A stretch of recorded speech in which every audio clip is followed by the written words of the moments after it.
What's up, Grayson Report?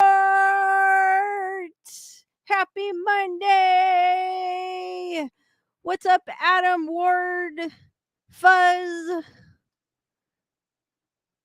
Wendy, Fuzz. Thank you for the super chat before I even started the stream earlier today. Boo, a spooky toot for you. Hearts for Fuzz, guys. Matthew D. Nice.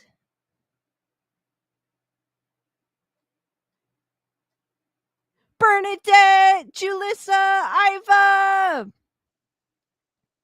Will, Tammy, Chris Barber. What's up, guys? Happy Monday. How's everyone doing today? Joanne Miranda, what's up? Brandon in the house, what's up?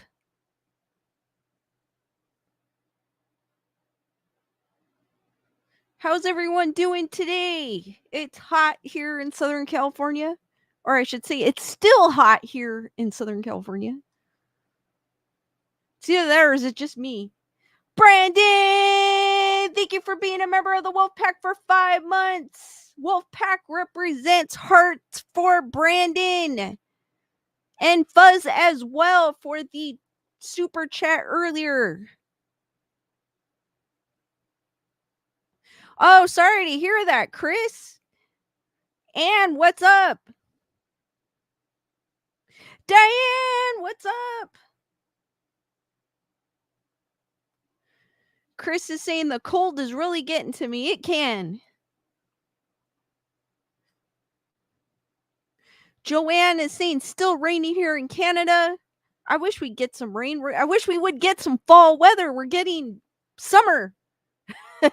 Still. I'm ready for hoodies and Tyrana, what's up?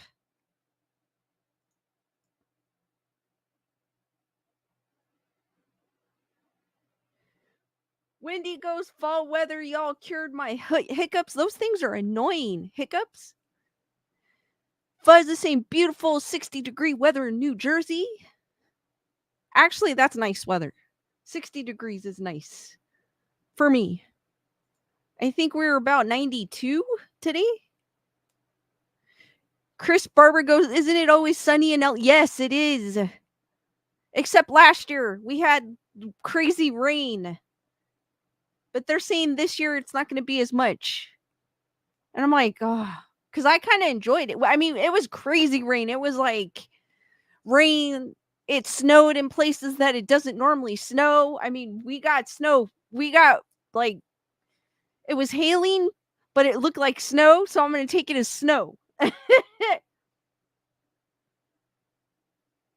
Gunner Girl, what's up? Super excited for this stream. Julissa goes, we are actually having weather in the 70s. It's supposed to warm up on Wednesday. I'm ready for sweaters.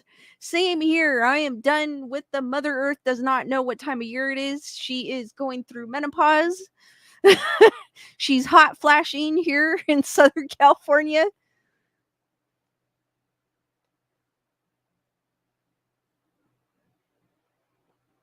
And what do you go to the bar?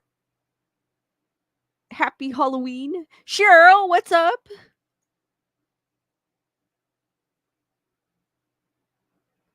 Brandon goes, it was sunny and 64 here today. Felt so good. That is nice weather. I wish it was nice. I think all week we're supposed to be in the 90s. And I thought last week, because we were in the 90s last weekend too as well. And I was like, oh, we're done with it. And then they're like, nope. Another heat wave. Mother Earth is hormonal right now. That's all I could say.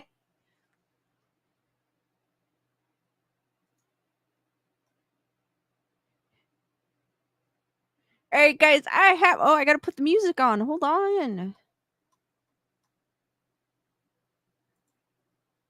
We'll do this one.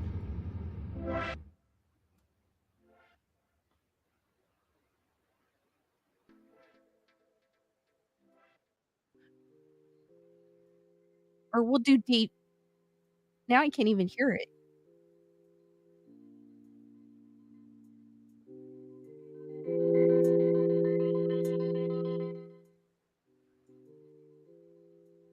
Alright.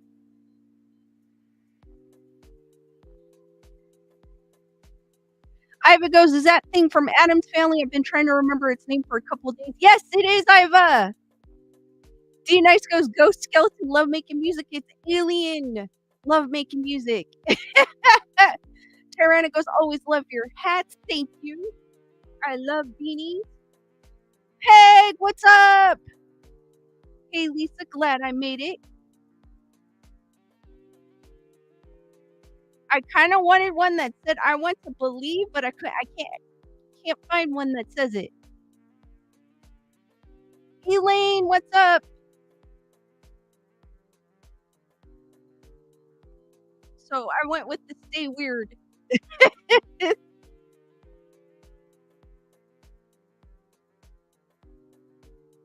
Alright, guys, I've got a cool show planned for you. I've got a few articles, um, that I found, and we are gonna go into the untold truth of voodoo dolls.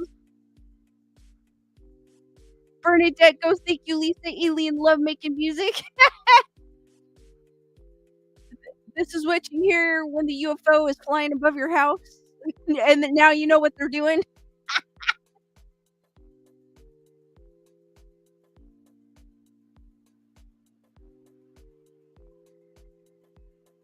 No, it's not windy.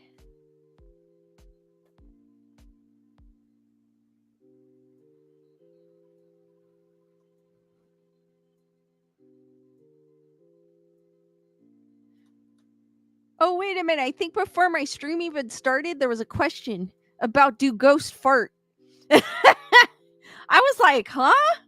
Just imagine you're in you're lying in bed, trying to relax, and then you hear something rip one. You'll be like, "What the heck is that?" Just imagine.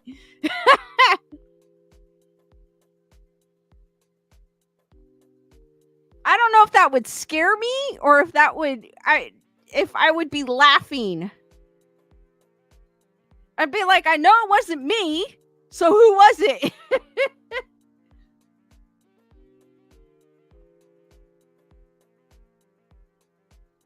The worst part is if you actually hear an "excuse me" after that. They'll be like, "Oh, excuse me." In the corner, but there's nothing there. Chris Barber, I think their farts would be just like them.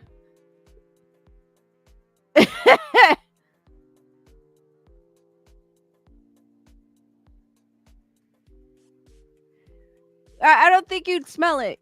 It's like you can't see them, you won't be able to smell them. You just hear it. I don't know, I'd probably be and then after the laugh wear it off, I'd probably be like, "Okay, where did that come from?" That would be hilarious. That would make a cool video. Here I have a ghost farting in the corner, and I swear it's a ghost, and it's not me, ladies and gentlemen. Elaine goes, "You'll see the green cloud." Anne goes, "I live in Colorado. It's winter at 6 a.m., spring around 9 a.m., summer at 2 p.m., fall at 4 p.m., and back to winter at 10 a.m." Well, actually, Anne, it was cool enough this morning when I got up for work to wear a hoodie. So I want to say it's something like that. It's nice and cool in the morning, and then hotter than hell in the evening.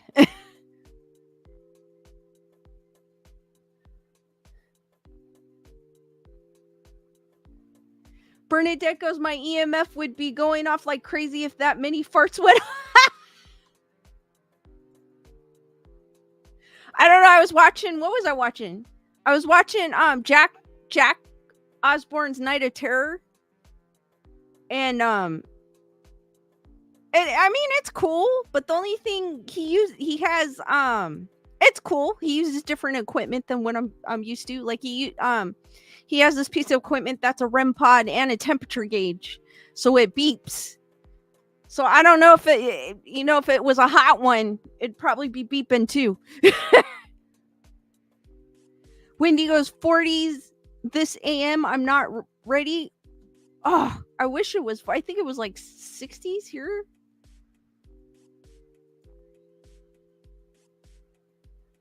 I like the crisp mornings. I cannot wait.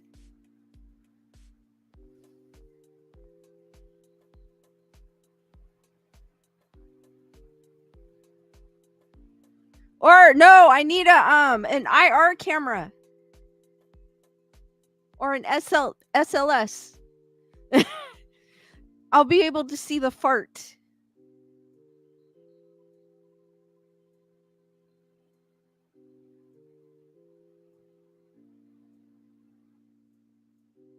Jennifer Marie is in the house. Prepping for if Nirvana is a boy band. And guys, right after the stream, y'all gonna be heading to Nerd Report Daily, where the debate of is Nirvana is a boy band. Panda Bear, what's up? So stay tuned for that on Nerd Report Daily after this stream. And check that out.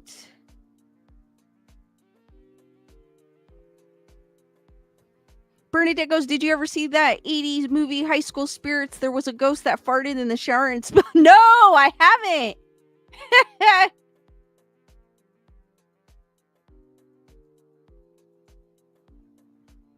Guys, real quick before I get into tonight's topics, what horror movie have you seen recently since we're in spooky month? I think the next one we're gonna watch is The Last Voyage of the Dementor. I've been wanting to see that, so I can't wait. Also the fan film Never Hiked Alone 2, which is a Friday the 13th fan film, dropped on Friday the 13th, and I just realized today, so I'm going to try to check that out tomorrow. Looking forward to that too. Tyrannus goes Saw X. That's a great film. I totally enjoyed it. Fuzz goes People Under Stairs. I haven't seen that movie in a while. Chris Barber's Steve Guttenberg. He was in a police academy.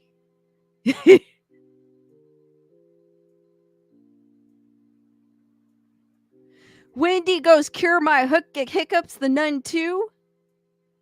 Cheryl King, The Thing, a very old movie. It's great. Is it the original or the remake? Well, I'm saying I'm assuming it's the original because you said very old movie. Aaron Cooper watched Sweeney Todd this weekend. Elaine watched The Nun last night.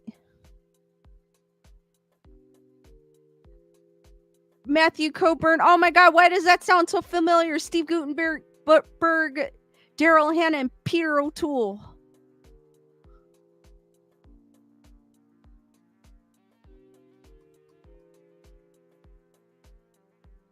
Julissa watched Friday the 13th 1 and 2 on Friday. Very fitting.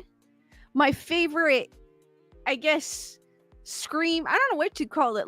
The Scream Girl. I don't know what you call them. But my favorite one from Friday the 13th is number 2. And I actually got to pick her up from the airport for Mad Monster. So that was kind of cool. And I got to meet the composer for Friday 13th, and it was hilarious because we had the same digital watch at the same time. So the whole weekend when he saw me, we were going like this. So it was super cool.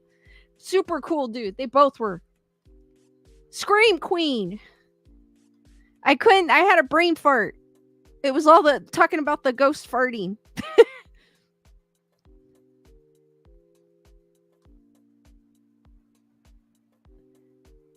Yeah, she's one of my favorite Scream Queens. And I got to meet her, so I thought that was so cool.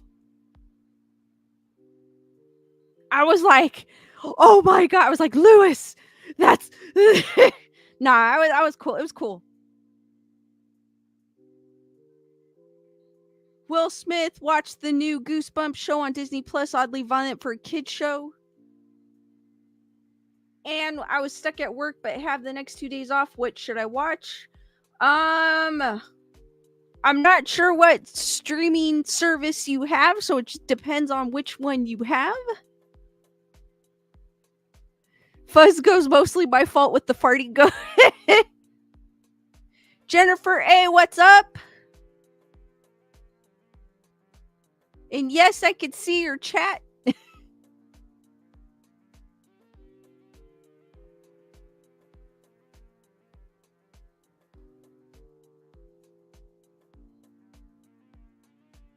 If you have Prime, Totally Killer it's a cool it's cheesy, but it's an enjoyable film. It's like a slasher cheesy film, but I enjoyed it. So I recommend that. I believe Renfield is also on Prime. I have not seen that film yet, but want to check it out. But a lot of people have said they liked it. Pet Cemetery on Paramount Plus. It's okay if you're not an avid horror film watcher because the jump scares were just too predictable.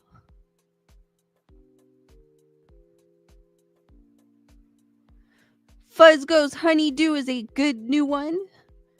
Bernadette goes, I watched Nightmare on Elm Street last night, and when Freddy got Johnny, you could hear the Captain Jack Sparrow scream. That was that was the very first film I believe he was in, Bernadette.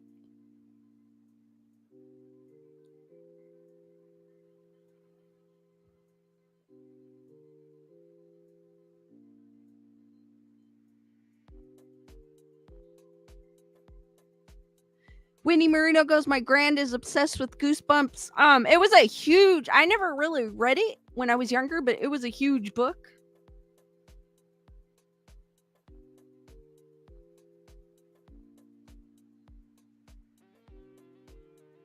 Wendy goes, read the book before you watch Pet Cemetery. I think I have the book somewhere. I'm not a huge, I like Stephen King movies, but I'm not a huge fan of his books, but I do like his movies. But I know the book is usually 10 times better than the movie. Julissa goes, Goosebumps is still popular with the kids.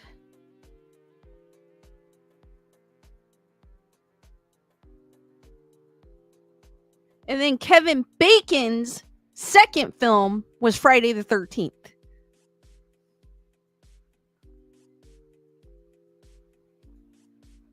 So one gets with Freddy Krueger and the other one gets it with Jason.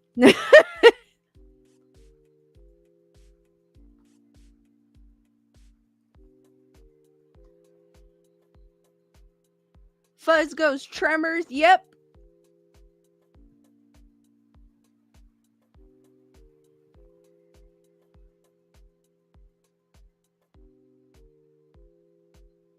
All right, guys, let's get into the first article of the night. And this one's from, and I don't see her in the chat, from Water Dragon. And again, if you guys have an article, a cool article that you want to send, or you have your own personal ghost story, UFO story, unexplained story, please send it to graysonreport13@gmail.com. So Water Dragon sent me this cool article.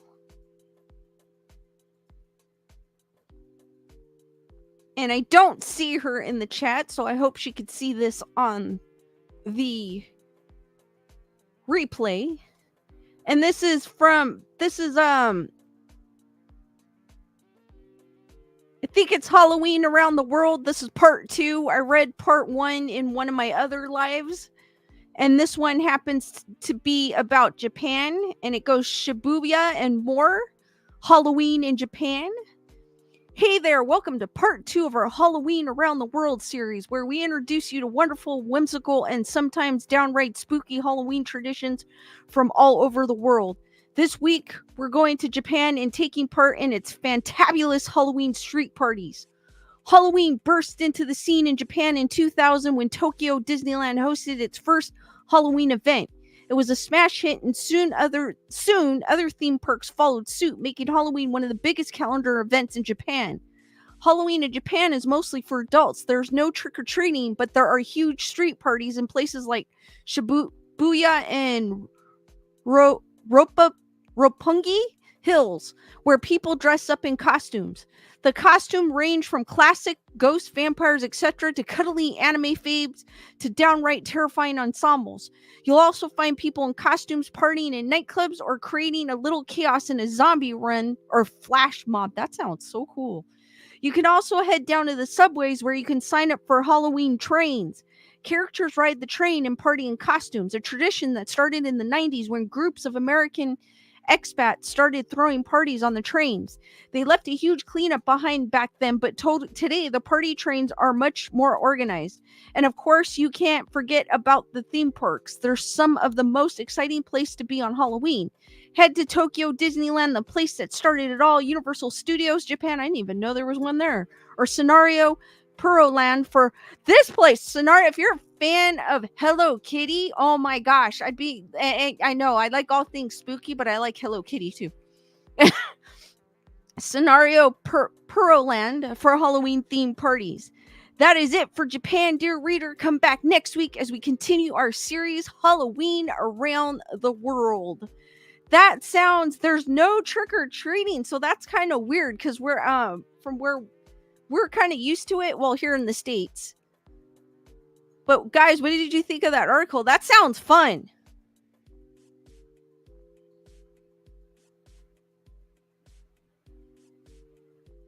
Lenore, what's up?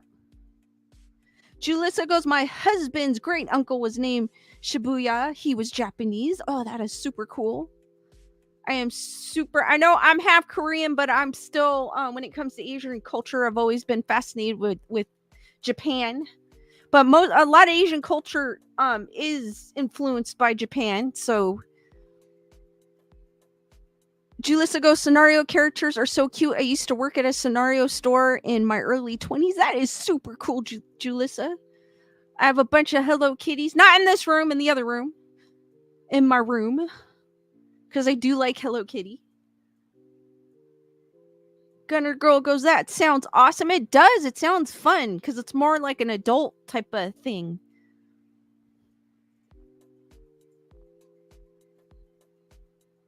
Hello Kitty.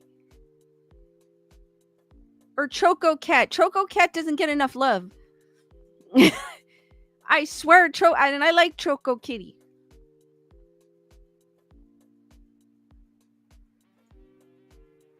I guess there's a Hello Kitty land out in Japan. Because I kind of saw pictures of it and I was like, oh my god, that'd be so cool to go to. Because it's so different. It's different from what we have here.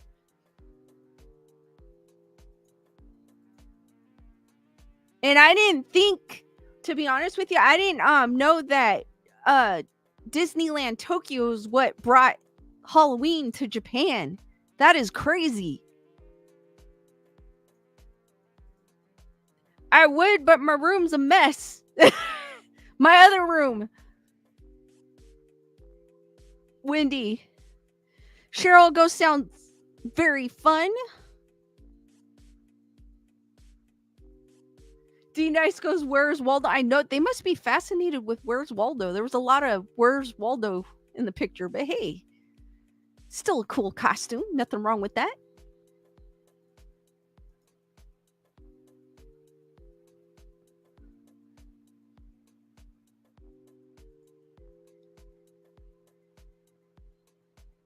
Which I thought was pretty cool. Wendy goes creepy deep.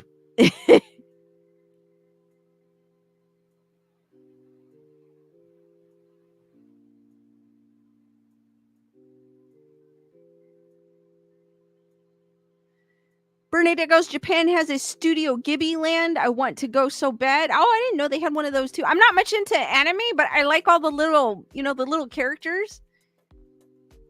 D Nice goes, she hid the duck. Look for him. I moved the duck because D Nice gave me the idea, so I thought it'd be fun. I just have to remember that you guys could see it and I'm not blocking it. So if you guys can spot it.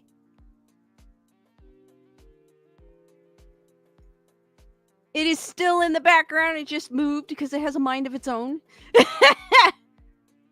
Lenore goes, I know some stories from Japan. Elaine goes, they call my husband Where's Waldo's twin?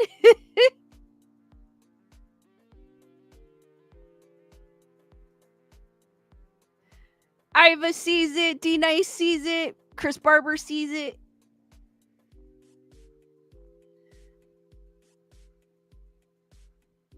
Bernadette goes, it's behind you by the fat alien. He's not fat. He's just a baby. So he has all his baby fat left on him. That makes any sense because he's a skeleton.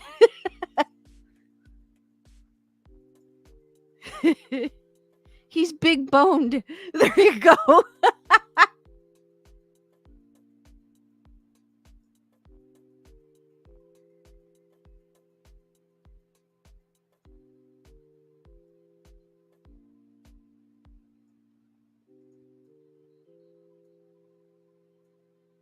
Yes, Julissa, you got it. Is it the left of the alien and jack-o'-lantern? Yes. Elaine sees it.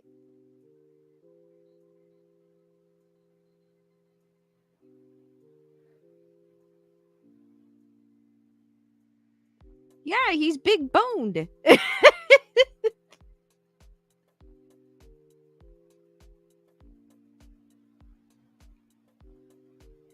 Thank you, Gunner Girl. He's so cute.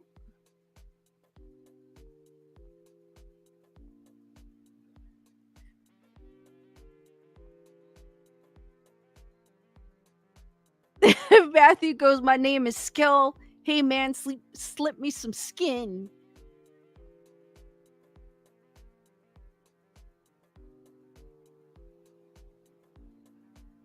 D-Nice goes, if you heard me laugh on Telegram, that's me right now. Tyrana goes, he's not fat, he's fluffy.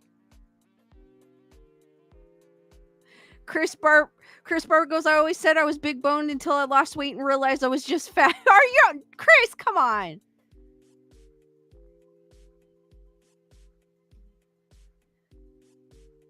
Alice, what's up? All right, this one's a pretty cool. On to our next article, which is a pretty cool. Para Solo, what's up? I swear my wife has a voodoo doll. Oh, that is crazy. We will get into the voodoo doll. I have a few, the untold stories of voodoo dolls. I have a few articles. Alice, I don't go. I'm going over to Lewis's tomorrow, so I will get it tomorrow, Alice. I haven't gone out that way yet, but for sure tomorrow.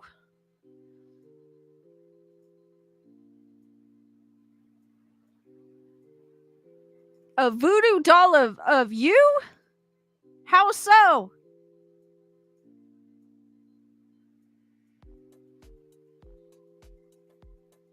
All right, here's this one. Came out, I believe, yesterday, and it's on the New York Post. It's The Weird But True, and it goes, Ghost Hunter cursed after visiting most haunted doll in the world. And I was like, all right, which doll? Legends of the Doll. A professional ghost hunter from Nashville says he visited the most haunted doll in the world. And now people are convinced he's cursed. Kalani Smith, 25, and a Canadian YouTuber known as Exploring with Josh, performed a blood ritual sacrifice to the terrifying Robert the Doll. Many of the people that have come here and looked into Robert's eyes have experienced car trouble, marriage troubles, and some people have even gotten cancer, Smith said in a TikTok last month that has scared up 36,000 views. Robert lives in a museum in Key West, Florida. The doll, a boy dressed in a sailor suit holding a small dog, is said to have been gifted to a boy who grew to be an eccentric artist. And this is Robert the Doll for those of you who do not know who he is. Robert allegedly has supernatural abilities that allows him to move and giggle, and he is believed to have inspired the 1988 Chucky film Child's Play. One look at the toy could reportedly unleash his curse. The doll is rumored to curse people that film or video him without permission, and we didn't ask. We didn't pick him up, and he stayed in his case while we were outside of the room. But once we unveiled him, an electric and heavy feeling filled the air, Smith admitted to Jam Press. We got some voices that came through on our voice recorder and equipment going off in the chamber. There was also something that came through the spirit box, which said it wanted us to stay.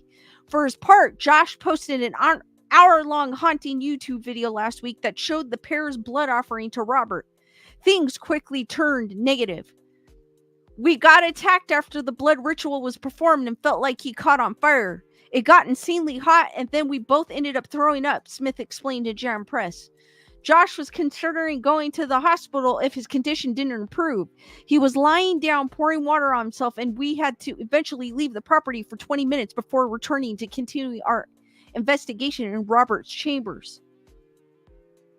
Josh films himself struggling to breathe before almost throwing up. He claims that since shooting that clip, he has suffered bad luck that included a canceled flight, lost baggage, and inflammation and pain in his eyes.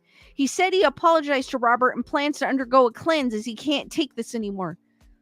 And that's what a lot of people have said. Like, they've taken pictures of Robert the doll, and they end up getting in a car accident or having bad luck, and they'll write letters to the museum to Robert, addressed to Robert, asking for forgiveness. Social media users did their best to creep it real in the comments section. You don't have to gamble yourself just to make a good video. Next time, be careful. One person advised, dude, this is too much. Think of your own safety. Please take care of yourself and be careful. I feel really worried about you, a third chimed in. So guys, what do you think of that article? Do you think, I kind of think he was proving a point with Robert the doll. So in a way,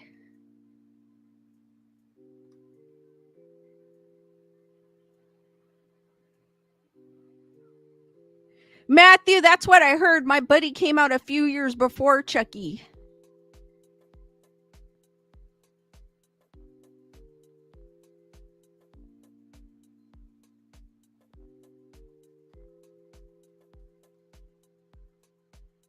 Bernadette goes, oh my god, I saw that episode. I had to sage while watching. My spirit did not like it, and crazy stuff came on my spirit talker. Bad juju. I had to shut the episode off. Josh is bad right now. Jennifer Marie goes, I remember reading those comments on his post. So yeah, they're saying, Tyrana goes, very good article. I would not mess with Robert the doll. I'm sorry, I do not want bad luck. I would definitely ask him permission to take a picture. I probably won't even go to the museum to see him. I'll try to avoid him. But if I ever were in the area, I may think about it. Cheryl King goes, I'm not sure about Robert the doll. Wendy goes, sage all the time, but I have good spirits here that I don't want to scare away. Lenore goes, New Orleans, supposedly on New Orleans. D Nice goes, but have there been reports of letters actually working? I don't know, because the ones that I've seen, they've actually gone in person to apologize. But during the interview, like the curator of the museum, she would say, or one of the, the managers or whoever it was would say, they get thousands of letters every day asking for addressed to Robert, asking for forgiveness. Parasolo goes, I don't believe in Robert the doll. I think it's totally false. Bernadette goes, nope, Peggy is one thing, but Robert, hell no. Peggy the doll is the same way. You have to say hi and bye to her. Bernadette, oh, I did not know that. Ozzy Osbourne blames Robert for his illness. Ozzy Osbourne was also diagnosed with what my father passed away from, Parkinson's disease. So I can kind of see he's walking with a cane now. So, but it seems like he's doing pretty good with it. But it's one of those debilitating diseases. And the Michael J. Fox is one person that I know that's had it for a long, long time. Parasola goes, if I could buy him, I'd own him and prove it. I don't think they would sell him. They do sell like little ones. I was gonna buy one too.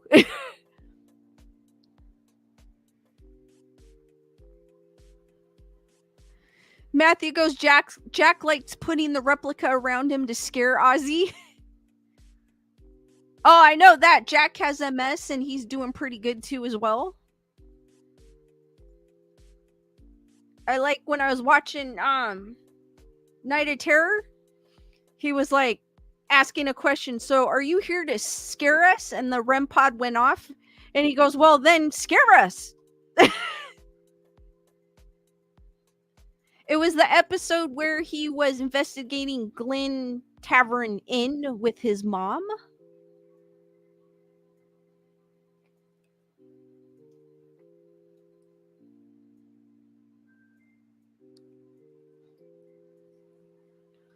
Which is a pretty good episode if you guys have Max or Discovery Plus. If you want to check it out.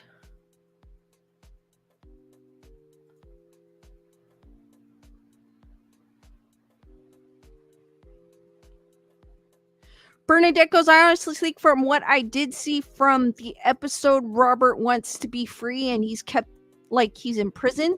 So yeah, Robert is mad. I would be like the story also, it was like he was very manipulative of the little boy. Like the little boy that he was given to as a gift. Of what I read, he kind of like he secluded himself with the doll. Like he spent all his time with the doll.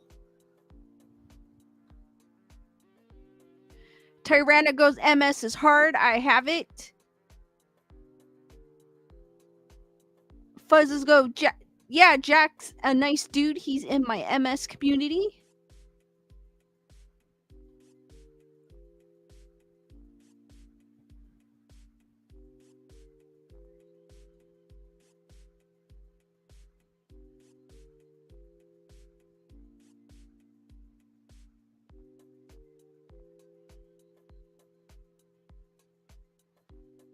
Bernadette goes, yes, but he was free and he's in a case where he can't do harm and he's mad. True, but he still kind of does harm in the case. But that makes sense, though, Bernadette. It really does. Hearts for Tyrana and Fuzz, guys.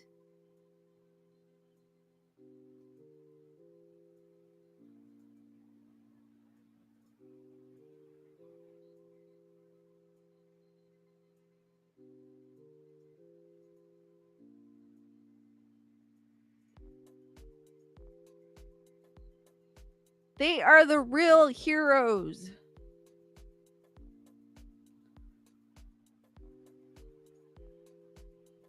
But they do sell, like I was saying, they sell the actual museum, sells like a replica of Robert the doll.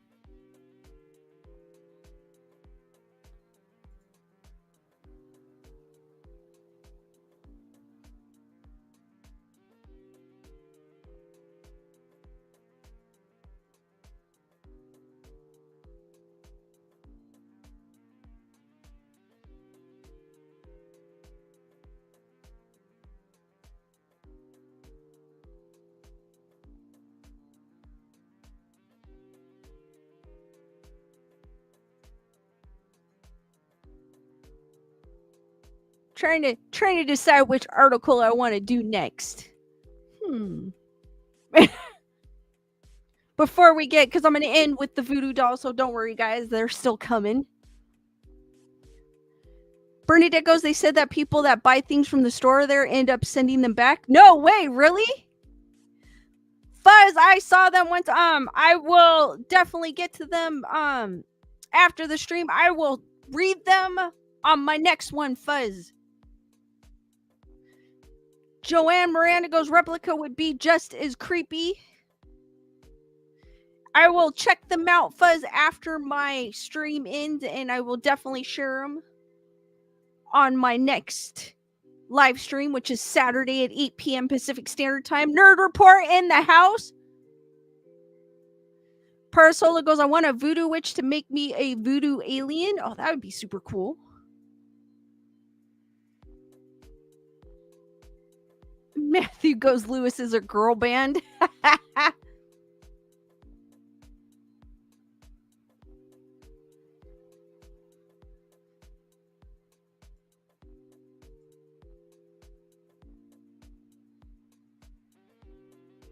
Maybe like Robert sends out his spirit in all the little replicas.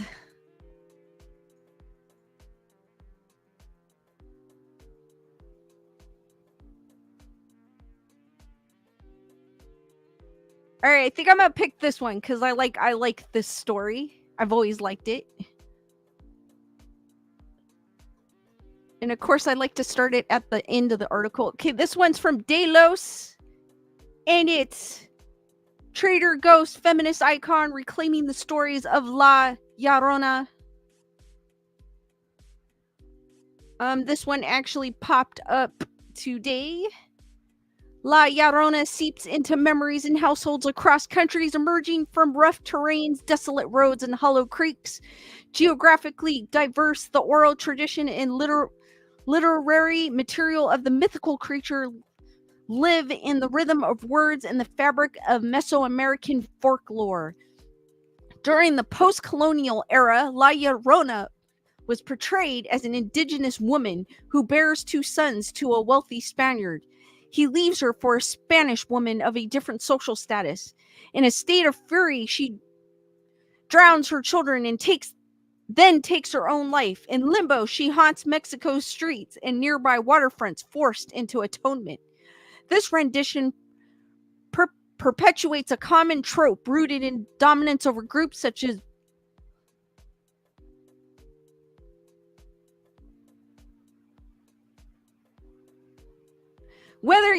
I'm trying to read to make sure, because I don't read I should read these articles before I read them.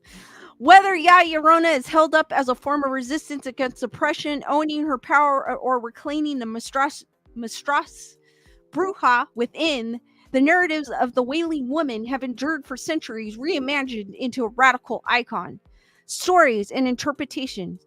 Carolina Muñez recalls hearing the story of a woman weeping by a riverbed.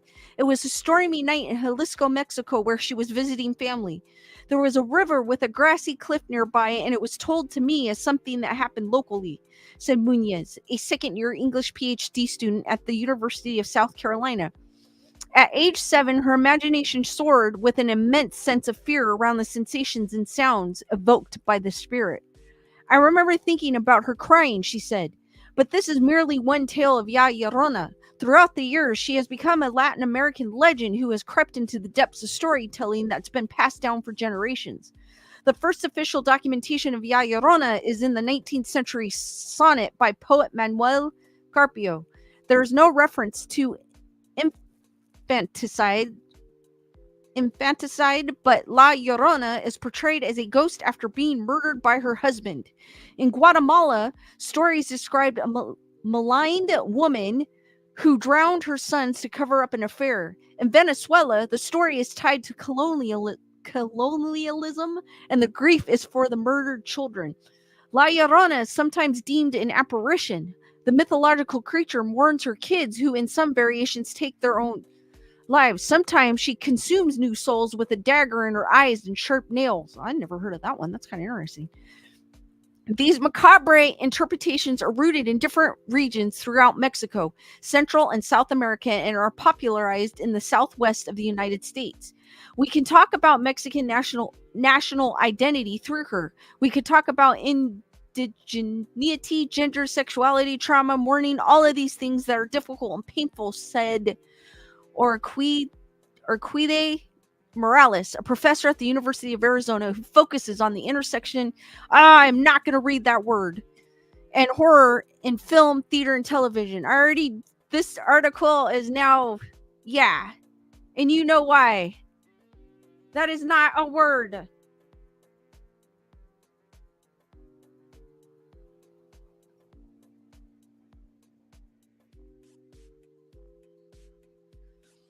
For Morales, the details of La Llorona imbue different emotions. Morales learned about La Llorona as a woman whose husband crossed the border into the U.S. for work.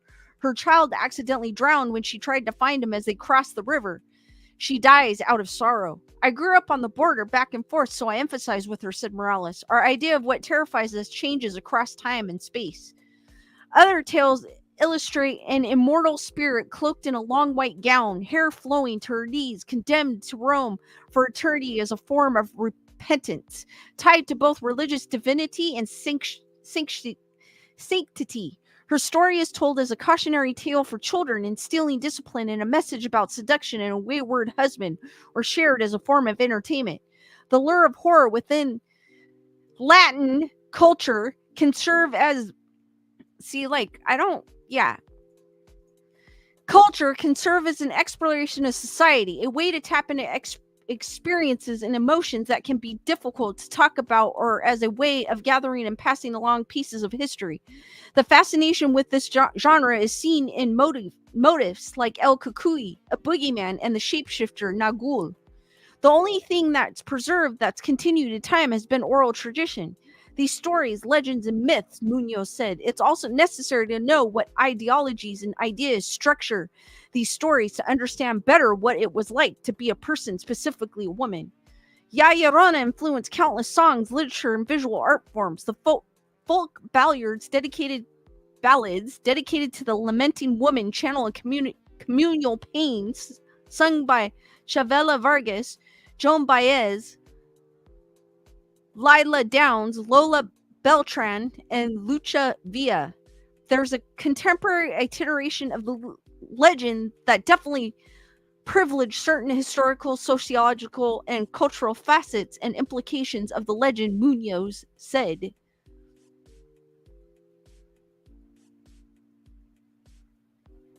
Jennifer Berry goes, I with the Kukui and La Llorona all the time. Randy, what's up? Logical Spock, what's up?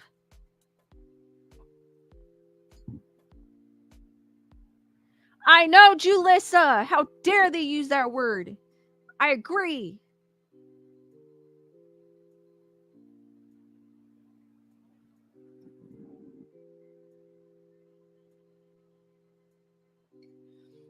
In 1866, a Spanish Jesuit priest, Jose Maria Leon y Dominguez, published a first-person narrative, El Pozo de la Llorona.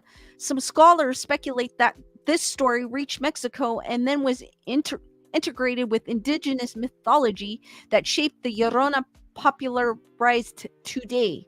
The Phantom appeared nearly 100 years later on screen in the 1960s in La Llorona, which travels back to New Spain and to the present time in Guanajuato, Mexico. The film revealed the social structure and racial hierarchies that confined Ya Llorona under a colonial lens. Poets also have embraced the figure's mysticism and inspired verses, as in Norma Alia Cantu's Ya Llorona considers the state of tortillas. The writer and Murchison, professor of Trinity University, reinterprets Ya Llorona as a tortilla. She's an ever-present figure, she says. The tortilla is not just for eating. I think that Ya Llorona is also not just for kids. Origins and connections. The myth is said to have arrived in the central highlands of Mexico, but one chronicle tells of an omen forewarning the Spanish conquest in the Altepetl of Mexico. The Nahuatl account is documented in the Florentine Codex, a 16th century study of a Franciscan friar, Bernardino de Sahagún. This deity is described as offering premonitions of war, roaming the temples of Tenochtitlan, the Aztec capital, and sharing visions of a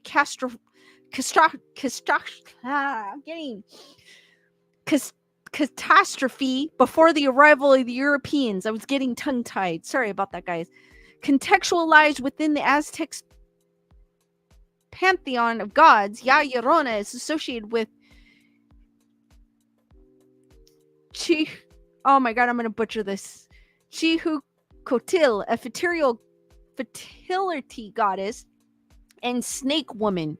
She also is correlated to midwives or Chihatetio, the worship spirits of women who died in childbirth.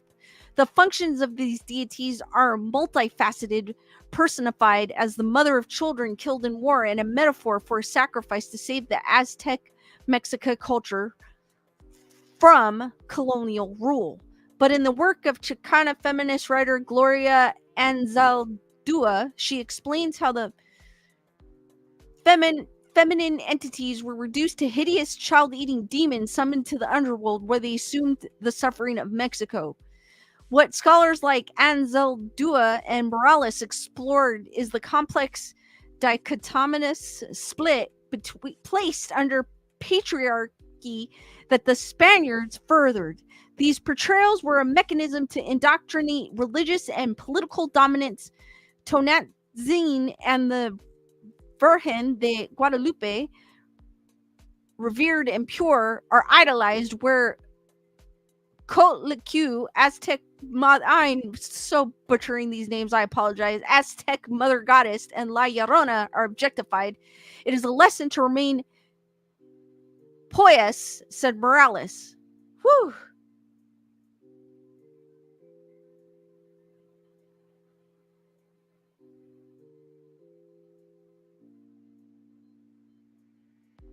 Reclaiming La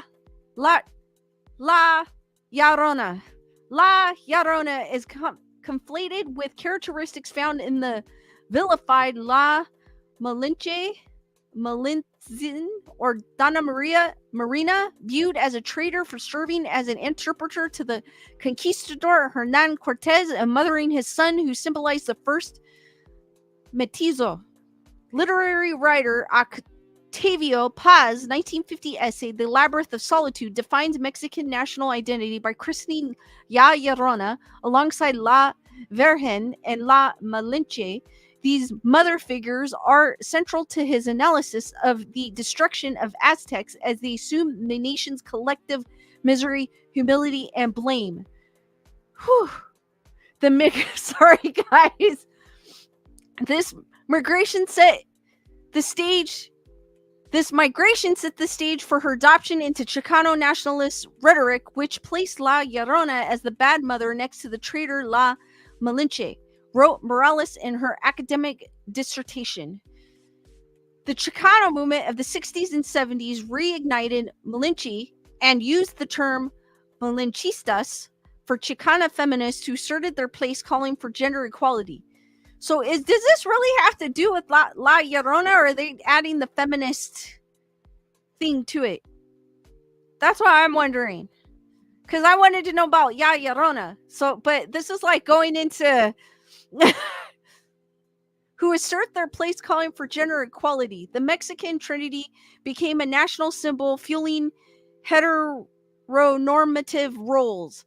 These disparities galvanized Chicana feminists into creative writing and artistic expression that dismantled dominant themes, reinforcing misogyny. The feminist representation offered a vessel for new meaning, recognizing the oppression against women.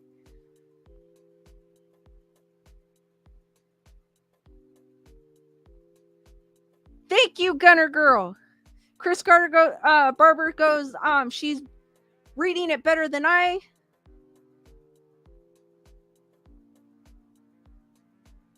Cheryl King goes, you were doing an awesome job, Lisa. I couldn't read that. I really need to proofread these before, because I feel like it was going into like this, and now it's like doing this. Like it's going into a different rabbit hole. But for some odd reason, I want to keep reading.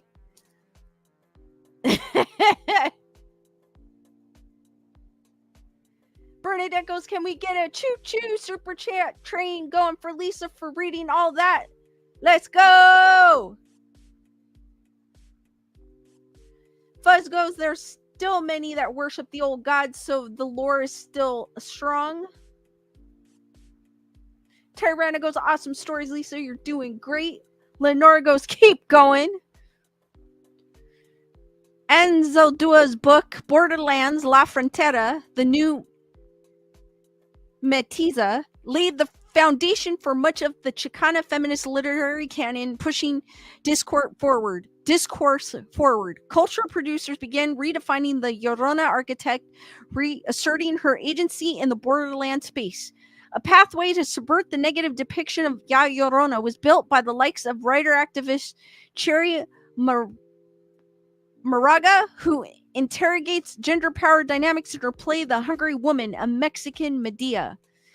Humanity and monsters. We can think about external monsters and ghosts, but what do those ghosts tell us about ourselves, said Morales. Folklorists find stories about monsters to be multidimensional, informing people about themselves and eliciting different emotions, including anxiety. Kentucky folk life specialist Camille Acosta views horror as an instrument for healing. She said that her father could cry out of fear for the spooky ghost women or joke around with his friends about chupacabra. These emotional moments allowed him to feel when a system denied him that vulnerability, she said. That's why he found such beauty in the escapism of monsters, specifically Ya Llorona, growing up. Stories about monsters often were used as colonization tactics to gain control over groups of people, Acosta said. The act of colonizing can manifest in different ways. The Texas-born folklorist believes monsters became a tool of communication where generational trauma is passed down as tradition. For years, have felt monstrous for being themselves, otherwise for speaking a different language or having different cultural traditions, Acosta said. My wish for the future is to redeem the narrative of monstrosity right in the face of colonialism. Cheryl King, thank you for the super chat. Choo choo. And then Bernadette, thank you for the super chat as well. Choo choo. Great job, Lisa. Hearts for Cheryl King and Bernadette, guys. Well, it gives me a break while reading this for a second.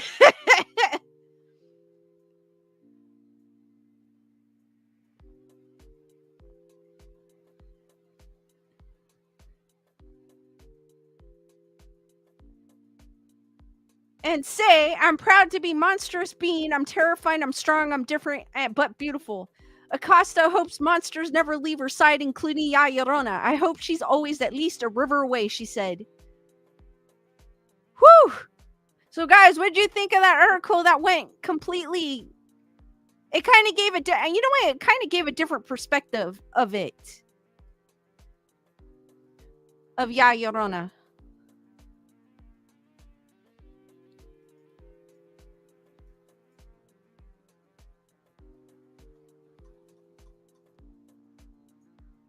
Wendy goes, necessary evil. Chris Barber goes, great job, Lisa. Fuzz, awesome article. I felt like it was kind of going, besides the words it used, I felt like it was going, but it kind of tied in. It kind of tied in after that. Tyranna goes, evil. Elaine goes, it was interesting. Great article. Brandon goes, it was great.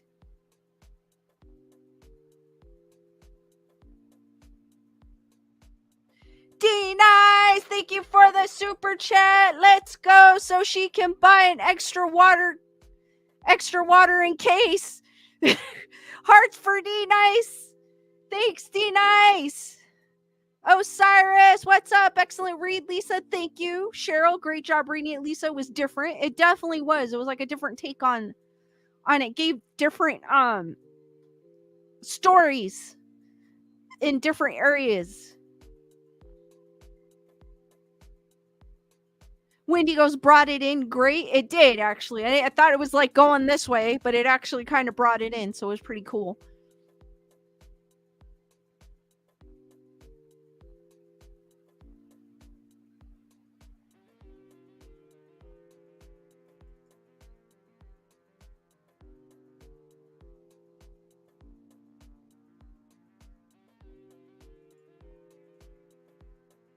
I don't think I've said Ya Llorona that many times.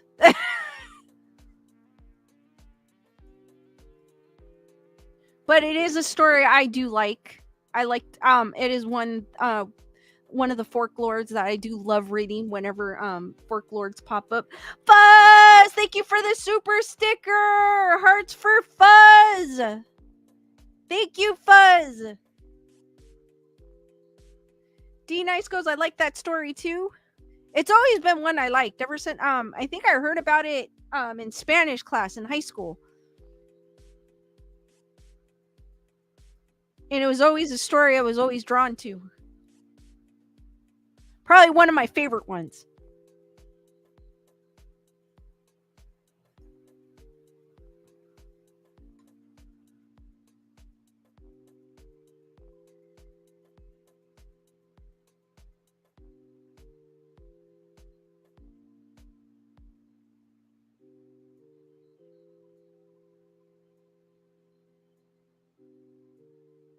Alright, guys, we are gonna get into the article of the hour, the untold truth of voodoo dolls.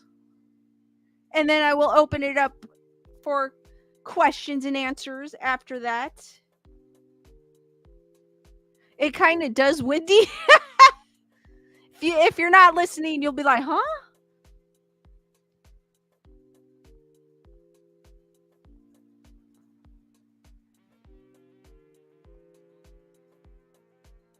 Do any of y'all own a voodoo doll? Before we get into this pretty cool article on the grunge. Chris Barber goes, good movie about her with the chick from The Mummy. Tyrana! Thank you for the super sticker! With the, I think it's a lime and they're cheerleading. Hearts for Tyrana, guys. Thank you, Tyrana.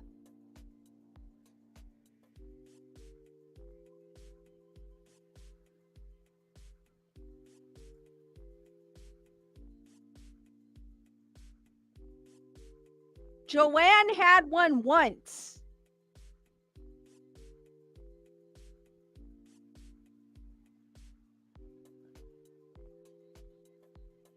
I've never actually. Wendy goes, me too on the voodoo doll. I've never actually had one.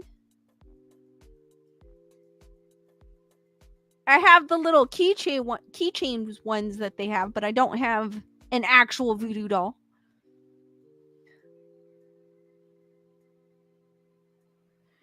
Chris Barber goes, Mom bought me a voodoo doll in New Orleans. Oh, that is super cool.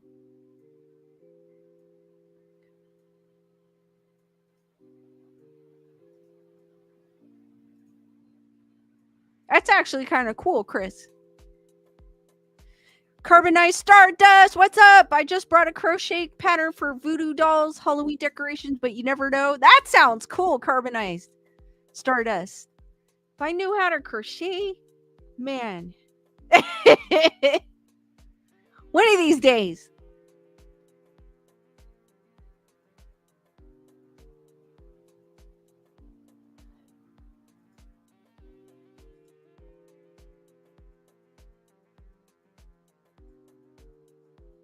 And New Orleans is one of the places I would love to go one day as well.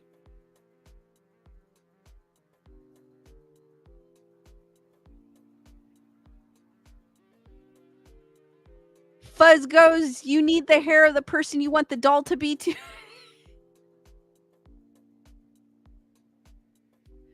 D Nice goes, Lisa, there's one coming your way also too. I still need to teach you over lunch. Chris Barber goes, I never liked it, to be honest. It was creepy. Well, it came from a known place where voodoo is practiced, so I would kind of be hesitant. I still would think it was cool though. But I understand, Chris, why would you would think it was creepy. Because it did come from a known place that practices voodoo.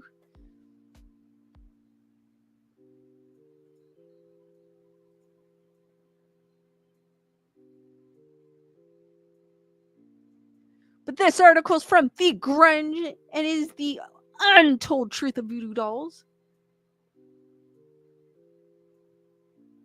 Fuzz says New Orleans is totally one of my favorite cities. I was an anthropologist and was lucky to meet with Priestess Miriam. That is super cool. Actually, that's kind of neat.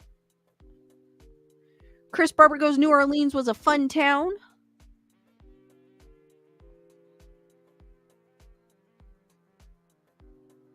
Julissa goes, yes, did y'all watch Princess and the Frog? Shadow Man.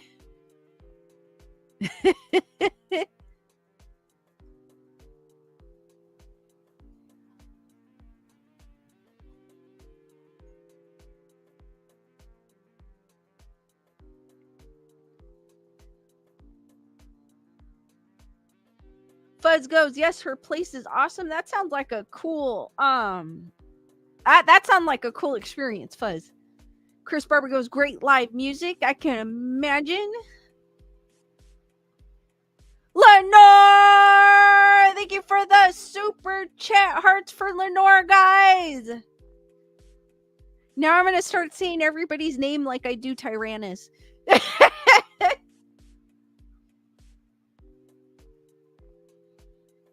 Thank you, Lenore. I appreciate it. Julissa goes, New Orleans is on my bucket list. It's on mine, too. I want to go there one day. One day.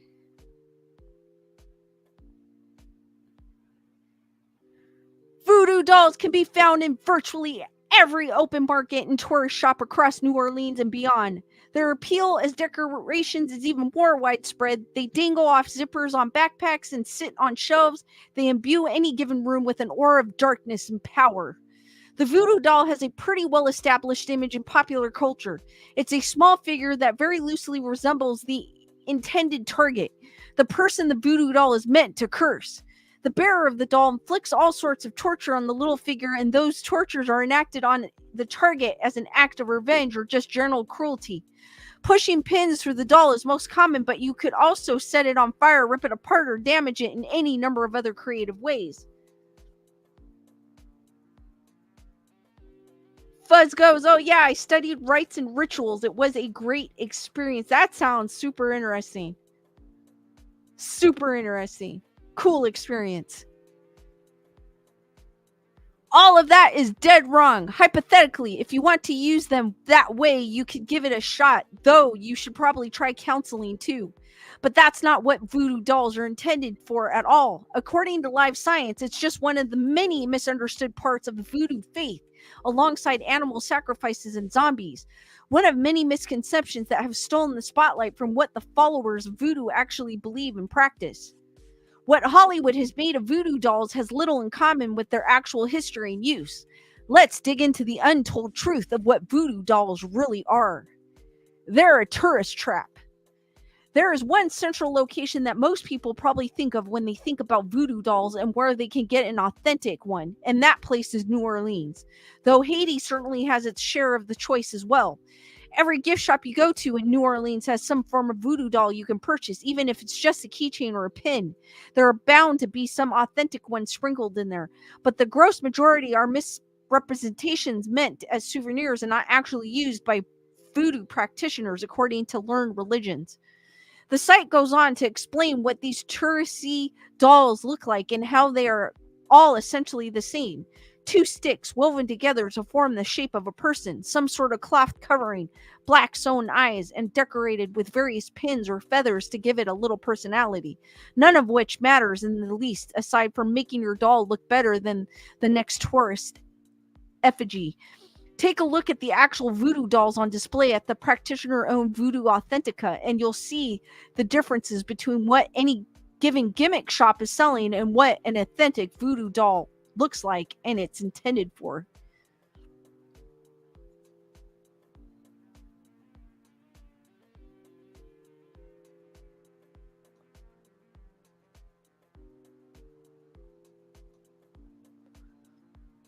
Sorry, I'm looking at the site. Wendy goes, I will go with you. I'll film. You go first. Chris Barber goes, mine was made out of carved wood. That's what that site. Hold on, let me see. Let me share that one. The one that they because it shows different voodoo dolls. But this one actually shows different ones, and it's not like the ones we know to be.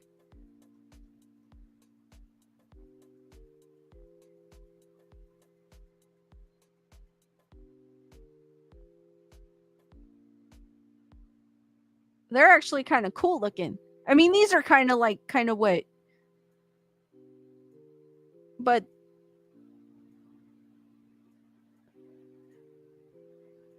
that is kind of cool.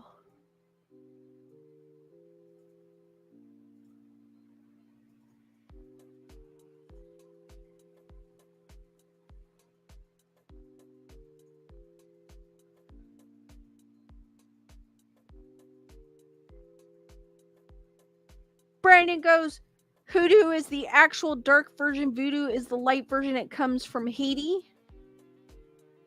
Chris Barber goes, one of those looks like mine. Oh, that is crazy. Chris, do you still have it? Out of curiosity.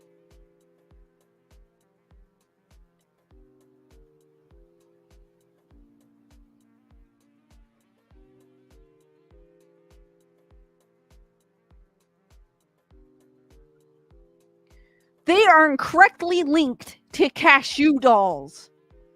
There are many, many examples throughout history of human effigies being used for various purposes, and yes, sometimes those purposes were a bit nefarious. But the modern idea of the voodoo doll may come from a much younger source, cashew dolls imported from Haiti in the 1950s. Chris Barber goes somewhere. Fuzz goes, Hoodoo has a zombie ritual and it's crazy. Whoa. These cashew dolls were meant to quench Americans' growing desire for something exotic in the 1950s. According to the Faces of Lafwa, Voodoo and Ancient Figurines Defy Human Destiny by Sarah Rich.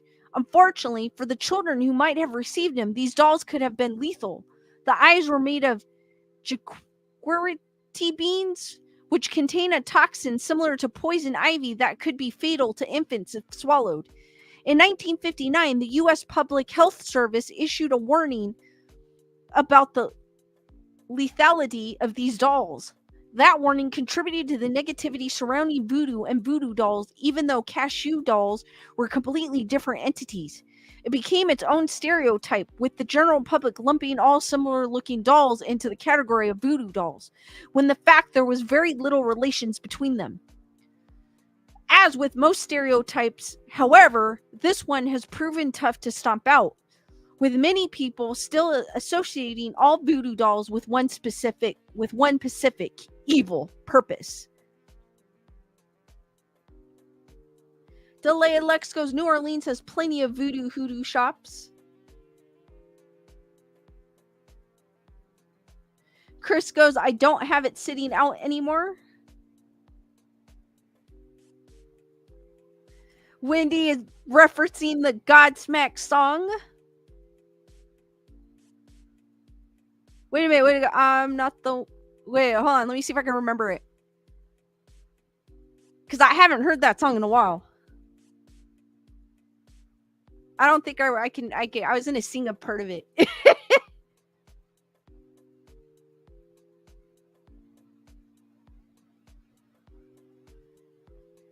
Actually, no, Osiris. I actually was not looking at Nikes.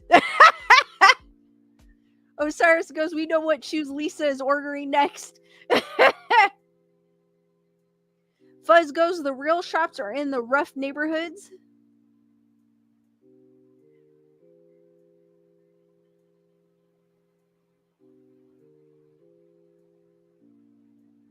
Chris Barber it was too creepy, but I'm afraid to get rid of it. Yeah, I think I kind of would be too. They are powerful ritual objects. To understand the power of the voodoo doll, we first have to get into a bit of voodoo beliefs. There are many rituals in the voodoo faith, and anytime items are used in these rituals to link to the spirit realm, those items become win, according to learned religions. The purpose of a win, I'm assuming that's how you pronounce it, the P is silent, object, is to appeal to a deity of the voodoo faith. Entities referred to as a awa or oa. Each win is specifically made for a particular awa and would include objects that spirit is drawn to. The end goal was to recruit the support of that particular deity in whatever the ritual is meant to achieve, perhaps safe travels, good weather, or better focus. Not every win is a doll, but dolls are one type of win and one of the more common ones. Not all wins are even physical objects. They can be practically anything. For the doll versions, however, learned religions point out that the doll can be anything from elaborate effigy to the simplest of representations, but their purpose is the same: to heal, to protect, and to guide. Once the object has served its purpose, the object loses its win, and the spirit returns to wherever it came from, leaving the effigy as little more than a statue. Ooh, super interesting. Thank you, Wendy. I'm not the one who's so far away when I feel the snake bite into my veins. Sorry, I sing horribly. And Thing decided to fall off. He didn't like my singing. He was like, no!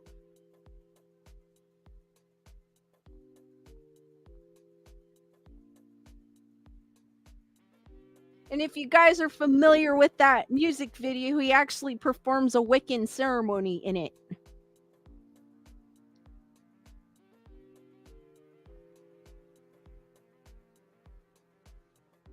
Joanne Miranda goes, mine was Peeper. Super cool. They originated in West Africa. In order to properly understand voodoo dolls and their misunderstood timeline, it's also important to at least somewhat understand voodooism and its misunderstood timeline. While most associate voodooism with New Orleans in Haiti, where it's centered today, the people of Haiti brought it over from their own starting point in West Africa, when they were enslaved and brought to the Americas and the Caribbean. They brought their faith with them, and that includes the rituals associated with effigies and dolls according to learned religions. Julissa goes, it's very interesting. I don't think I want to mess with voodoo dolls. Wendy goes, Sully was Wiccan. Yes, I think he still is. I haven't read, but then I haven't, I've been kind of out of that scene for a while, so I haven't been following it. Thank you, Gunner Girl. You sing beautiful, Lisa. Thank you, Gunner Girl. I don't think Thing thought otherwise.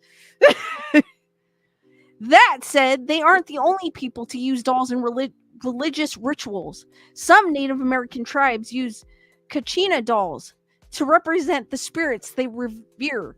The ritual's use of dolls has also been documented in history across the Middle East and into Europe.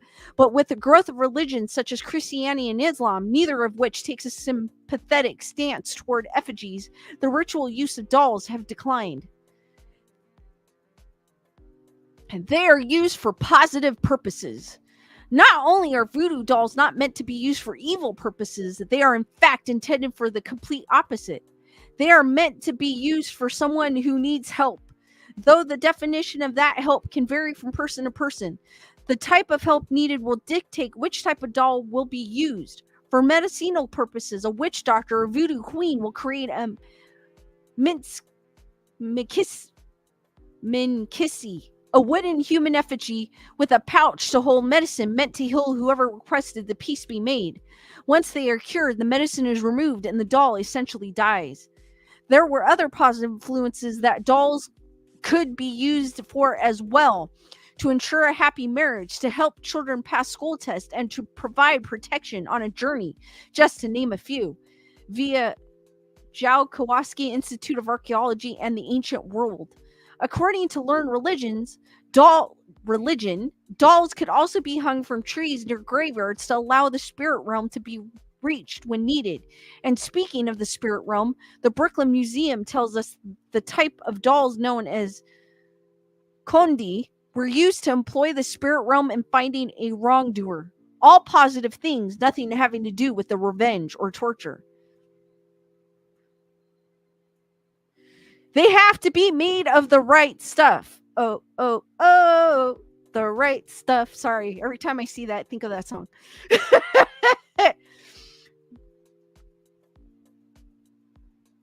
When tourists see shops sell voodoo dolls meant to decorate backpacks and knapsacks, the only thought put into those dolls is usually what will make the most profit, hence their simplicity. According to the Jukowaski Institute of Archaeology in the Ancient World, the ingredients required for such dolls include simple things like cotton, moss, and cloth. All the easier to poke needles through and is easily attainable so as not to be too expensive or labor intensive. On the other hand, actual dolls made in the voodoo faith, known as minkisi, had very specific material constructions and a very specific creation process. But the most important part of the whole doll was the pocket, which was either worn around the neck of the doll or carved into the doll itself, perhaps in the stomach area to replicate where the healing would take place in the intended subject. It's in the pouch or pocket that the healer would place medicinal tidbits, which ran the gamut from animal parts to healing herbs and seeds to stones from graveyards. Then there were the kondi effigies, which were also wooden figurines, but these ones would have nails driven through them in an attempt to call the spirit realm for assistance in outing a wrongdoer, according to the Brooklyn Museum. These figures were similar to other minkitsi in composition, but they don't include a pouch, and they are run through with multiple nails. Woo, that one's crazy.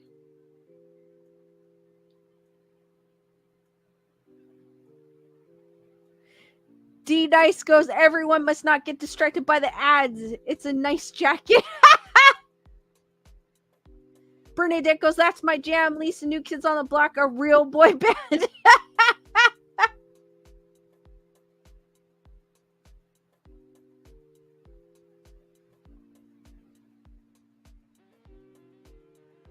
The creation process is very specific.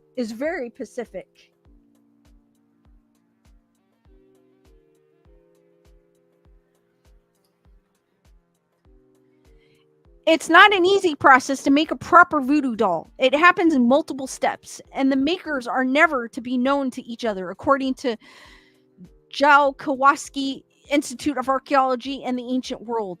It starts as Congolese writer Semi Asaki once said, with the creation of the physical doll, he described the entire process. In the past, when men carved figures, they would first look closely at someone and then, according to their skill, cut down a tree suitable for carving. A carver would put eyes, ears, nose, mouth, neck as he had observed them. When he had prepared these features, if he had represented the person correctly, then it would look like him. For that reason, they first shaped the face and the whole head and neck, and then finished the lower part. That was just the first part of the process, though it would then fall to a witch doctor or voodoo queen to bring the healing qualities to the doll, perhaps through the use of medicinal bits and pieces crammed into a small pouch, according to the Institute. The step could, because that is a long name, and they put that name in several sentences. This step could only be performed by a qualified voodoo healer, much like how Western medicine only prescribes medication through licensed doctors. Each doll pouch would hold different ingredients depending on what the patient wanted to accomplish with that particular doll. They may get their bad attributes from distinctly non-voodoo examples.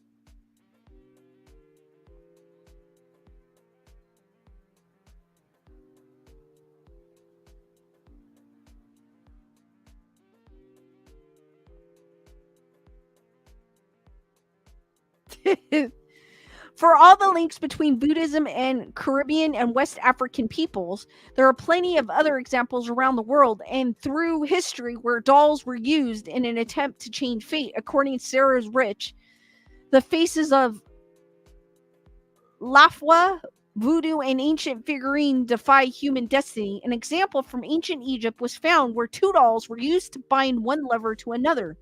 One doll was fashioned with a sword to the other's neck. The persons attempting the magic was given specific instructions to pierce the head of the doll with a copper needle and say, "I'm piercing your brain, insert name of victim." They were then supposed to insert 12 more needles into the effigy's eyes, ears, mouth, midriff, hands, genitals, and feet, saying each time, "I am piercing such and such a member of her, insert victim's name, so that she may remember no one but me, insert name alone." Another instance is found in ancient Assyria, where two kings bound themselves to each other through their dolls, saying, "As this wax is consumed by fire, thus one shall consume by fire as a man of wax is blinded, thus I shall be blinded," via the faces of Lafaya, Voodoo, and ancient figurines defy human destiny. Both of that is the longest title for a book. Is it a book? That's a long title. Both of these examples sound nothing wrong with it. I mean, it's a cool name. It's just long. Both of these examples sound like what we think of as traditional voodoo doll magic, but they have nothing to do with the voodoo faith. They may also be conflated with Kondi dolls. There is a very popular image associated with voodoo dolls, the image of nails or pins being driven into the doll. This is almost entirely done with the goal of torturing the victim. The doll is meant to plague. The nail bits isn't unfounded, actually, but the torturing bit is. There is another kind of effigy used by the Congo people, made of wood like a minkiski, and this effigy is meant to have nails driven through it. These dolls are a type of minkisi known as Kondi. Holy crap, those are kind of cool. However, like other minkisi, the purpose is not evil but benevolent. Each time a nail is driven into the figure, help is called for from the spirit realm to hunt witches and villains, according to the Brooklyn Museum. So while the notion of pushing a nail into a wooden man may seem violent, the intent was to ask for assistance in stopping wrongdoing. When someone in the village or community then suffered headaches and pains, they were pinpointed as the culprit and pushed accordingly. Then someone could inflict damage on the Kondi or remove some of its components to neutralize its power. According to this institute, these were considered the most important effigies in the African faith before missionaries stomped out the practice for fear of evil, even though they were in fact used to protect against evil. They aren't intended to be art. Nikki, what's up?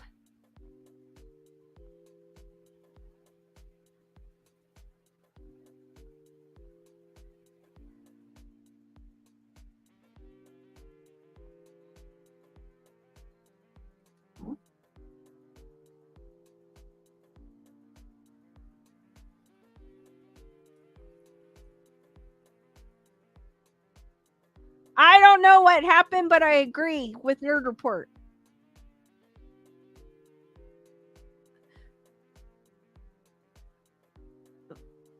Fuzz is super cool. So Fuzz, if you're listening, D-Nice accidentally timed you out.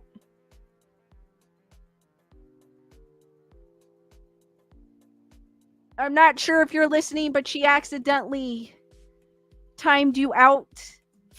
It was an accident. You are cool. It was an accident.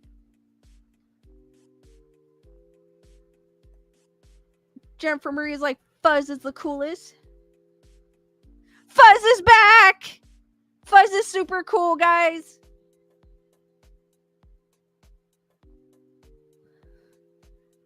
Whatever your aesthetic visions that visions, that's completely on you. If you want a living room with voodoo dolls swinging from a ceiling fan, By all means, swing away. And given the sheer diversity of voodoo dolls available, it's easy to find the right one for your purpose. Whether you want to clip it to your purse or sitting, I have a bunch of those, by the way, or sitting over the mantle. However, in the voodoo faith, these objects were never meant to be artistic. According to this institute, once the doll accomplishes its task, it is considered dead and has no further purpose. Even if the dolls aren't intended as art objects, there will always be exceptions. Renee Stout, an artist who makes Minkisi, compared an effigy in a museum to a church without a congregation. There is something there to look at, but any and all spiritual power is essentially gone. That said, it's not like they strictly can't be used for art. There are plenty of them displayed in various museums and around the world. They just have to have served their purpose first, and then they become a regular statue, devoid of any of the purpose they once had. Guys, what did you think of that article? That was a super cool article. I learned a lot of new stuff. My favorite, I kind of like the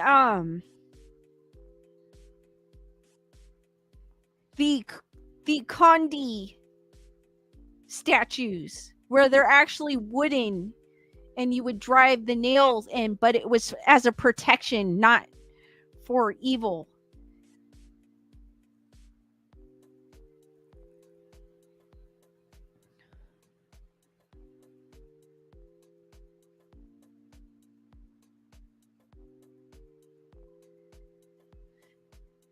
Okay, Gunner Girl. I didn't know because I wasn't paying. I was reading. Chris Barber goes, I'm happy to hear they aren't really bad. And then once they serve their purpose, it's just a statue. So, Chris, I don't think you need to be scared of your voodoo doll anymore. Fuzz, totally. It's a super interesting religion. Gunner Girl goes, love it. Marcella, what's up?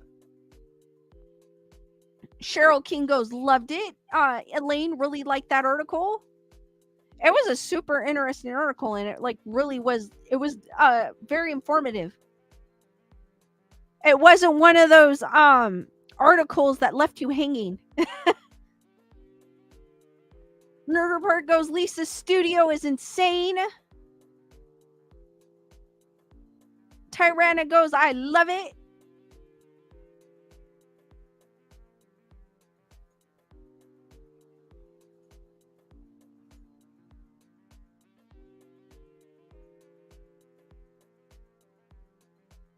Jennifer Marie, did we find the duck yet? We did earlier. Chris Barber goes, it reminds me too much of that movie with Karen Black.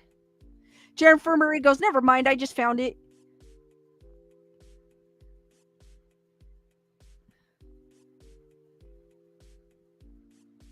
I'm going to do that thing every stream if I can remember. I'm going to try to move the duck.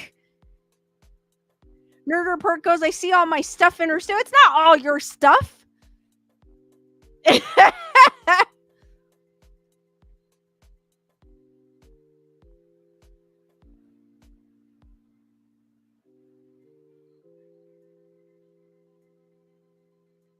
Oh, I spy me Funko version. I didn't think you guys could see it. It's back there. I forgot I put it back there. Nerd Report, it's not 90%. It's like 10. I was going to say 15, but let's see. All right, the decks he gave me. The DDJ 1000. The Terrifier poster he gave me. The Michael Myers Funko Pop he gave me. The Michael Keaton Batman he gave me.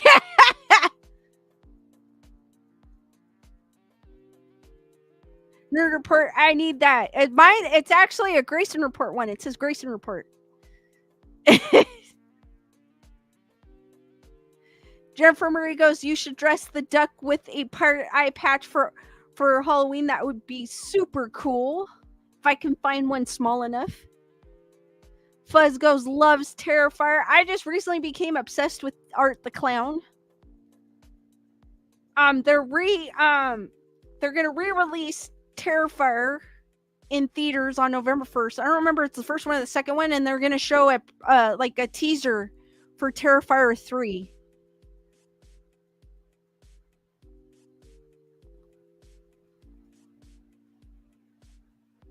And there's a little ghost with it too.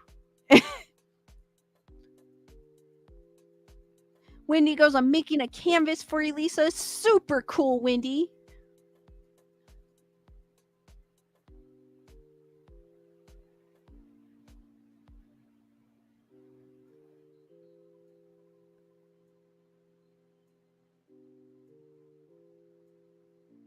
Chris Barber, I never seen that movie. It's kind of it's a slasher. It's bloody. So if you guys don't like guts and blood, that's not the movie for you. Kind of similar. I feel like Hellraiser has more blood and guts, but similar to that, if you've seen Hellraiser with the blood and gut activity. Diane saying very interesting, learned something tonight. Yes, Wendy.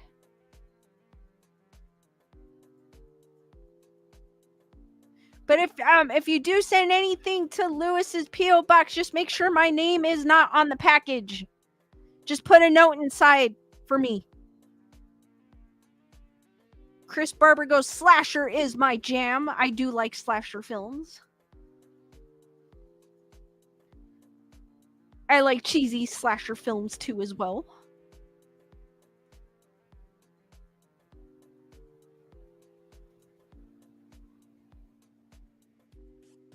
And as Diane, I did learn something new about voodoo dolls.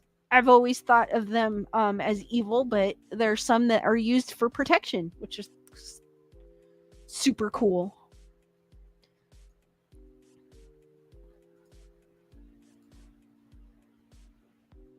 All right, guys, I'm going to open this part of the stream for questions. You guys have any questions, comments,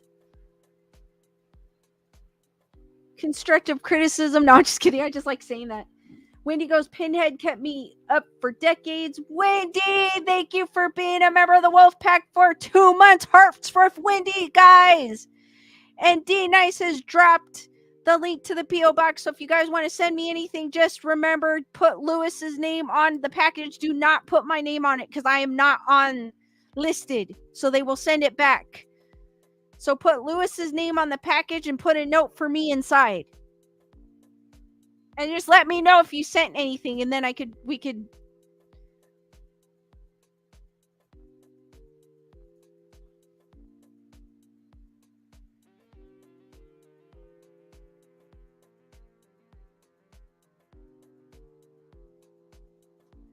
Thank you, Cheryl, for becoming a member. Welcome, Cheryl, to the Wolf Pack, guys. Hearts for Cheryl. Lenore, I have not gone on that ghost hike yet. I've been busy. Work has been keeping me. Actually, work has been making me exhausted. So I have not. Usually on my days off, I'm like so tired. I get a workout in, but I haven't gone hiking. I still want to. But work has been running me haggard or tired.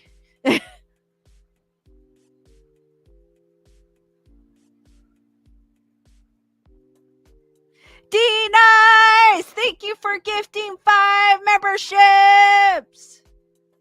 Diane, Elaine, Fuzz, Carol, and JS Porku. Welcome to the Wolf Pack! You all were gifted a membership by D-Nice. Hearts for D-Nice and all the new members of the Wolf Pack. Thank you, D-Nice.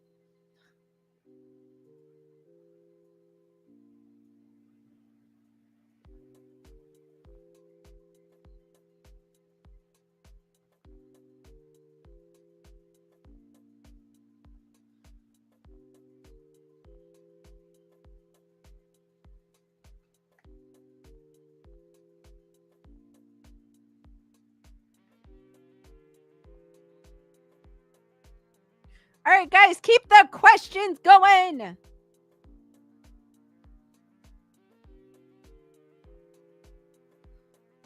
Going, or said coming. Keep the questions coming instead of going.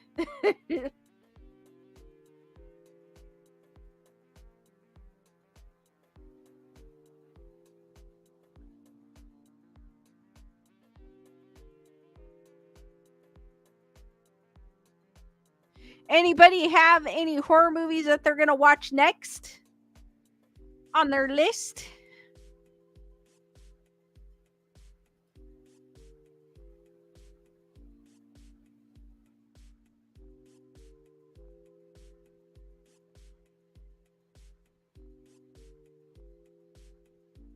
No, Lenore, I didn't go on the hike. I haven't. Well, on my days off, I've been like super tired because work has been making me super tired lately. Tyrana goes, where did you get your hat? I actually got this hat on Amazon, believe it or not.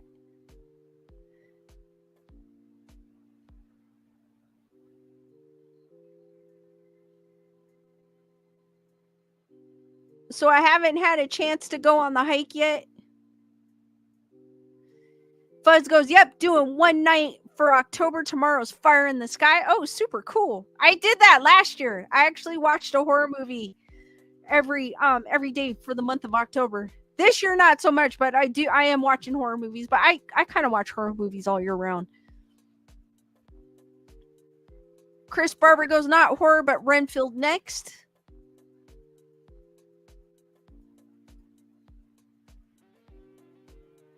Cool, as I was saying earlier in the stream, I think the next one we're going to watch is The Last Voyage of the Dementor. I've been looking forward to that one.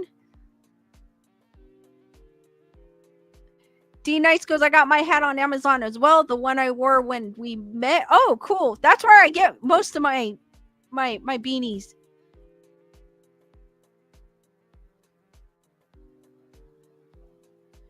Cheryl goes, Lisa, have you worked out what to wear for Halloween? No, I haven't. I have not. I'm going to run out of time, so I better make a decision. Gunner Girl goes, Lifetime actually has some good horror movies this month. Cool. Lenore goes, which Freddy movie do I like the most? I like the first one. I don't remember which one it is, but there's one where he comes through the wall over a bed, but I don't remember which one that one is. That creeped me out. But I like one. Bernadette goes, the Queen Mary movie was interesting.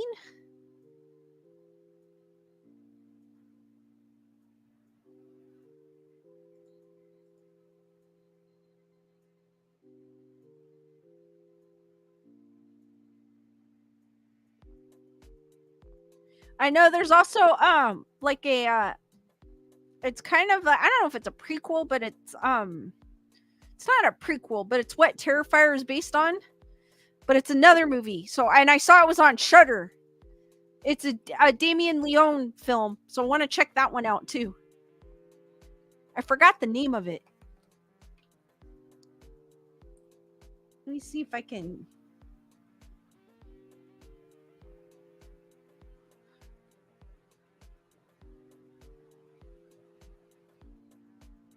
Julissa goes, I would like to see the new Saw movie. Julissa, you will not get disappointed. It's an awesome film. Tyrana goes, I remember that one. Not sure which one it was, though. Will Morris goes, I like the third one, Dream Wars. A lot of people like that one, actually, Will Morris. I think it is the third one. Lenore goes, the OG is usually the best. What about Friday 13th? Mine is number 2. I like Potato Sack Jason. He's my favorite Jason. It's before he gets the mask in 3, where he's got his overalls and his potato sack on his head. I love that one, and that's my favorite one, actually.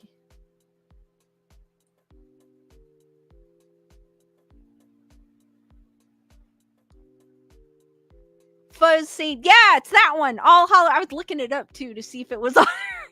All Hallows Eve. I gotta check that one out. And I saw it the other day on Shudder, and I was like, oh, I've been wanting to see that one because I've heard of it, but I never caught it.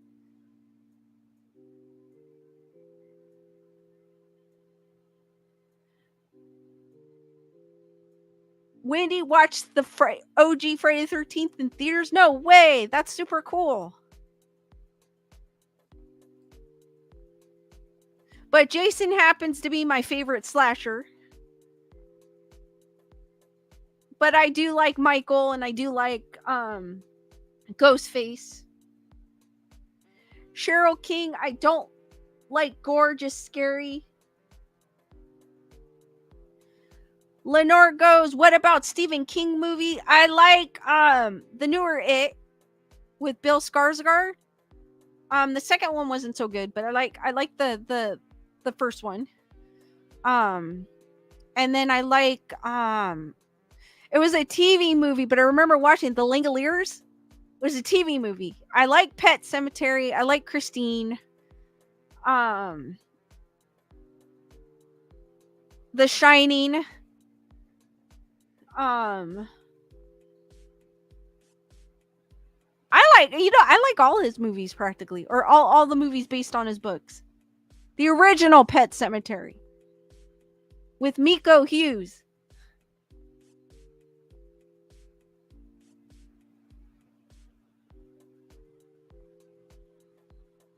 Fuzz goes, I want to be the pale girl from Terrifier 2. Oh my god, that is so cool. She was my favorite thing in that movie. She was creepy as hell. Thank you, Gunner Girl. Brandon goes, I can't remember the last time I was scared from a movie. Chris Berg goes, a friend of mine wore a big brown paper bag with corn tape to it and went as a piece of... That's a good one, Chris.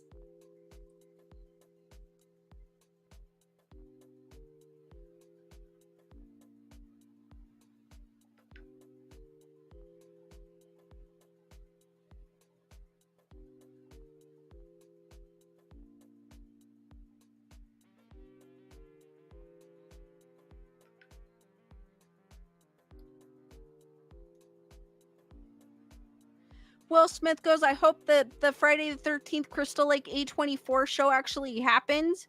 I'm hoping too, because there's been too much talk with it. There is Never Hike Alone 2. I don't know if you guys, that film, if you've heard of it. Never Hike Alone. They just released Never Hike Alone 2 on Friday the 13th, so I'm gonna try to check that out tomorrow. I'm looking forward to that. I think I saw the first one, and I think it was pretty good. I was kind of impressed with it.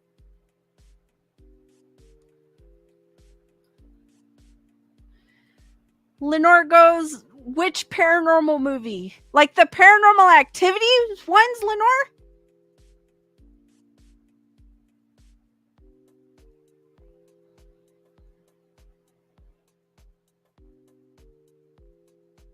Oh, I loved Hannibal with Mad Mikkelsen. You know what, Bernadette? I don't think the only way you could get scared from scary movies nowadays is if you don't watch scary movies and you don't religiously watch scary movies, and you're kind of not like you'll watch one every once in a while, and those jump scares will get you. I feel like those are what it's catered to, not the people that watch scary movies all the time.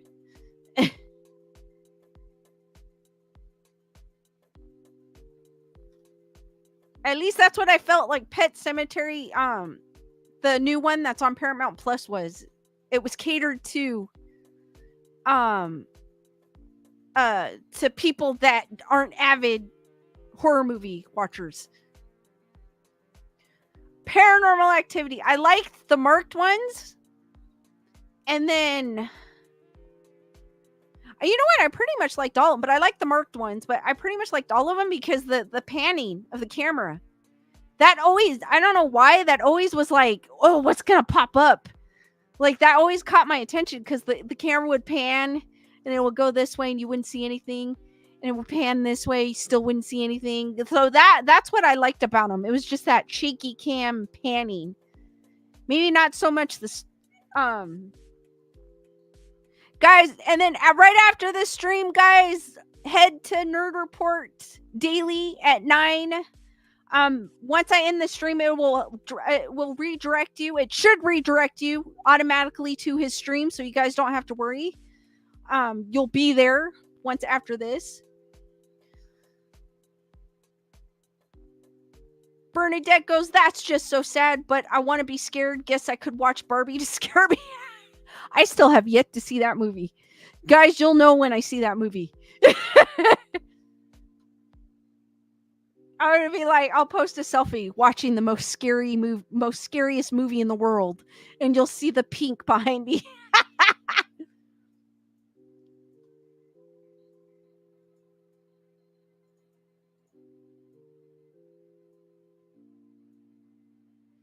Chris Barber, not a big fan of the found footage movies. They give me headaches. I know what you mean, because they're like all over the place.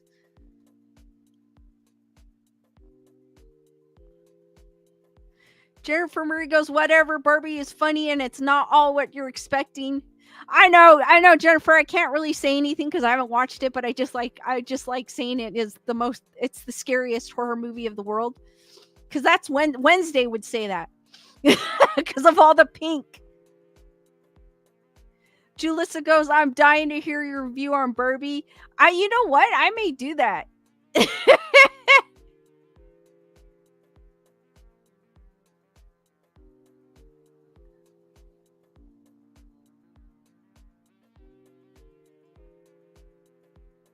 And I will start it out like that. Today, I'm interviewing Barbie, the movie, the most scariest film in the world.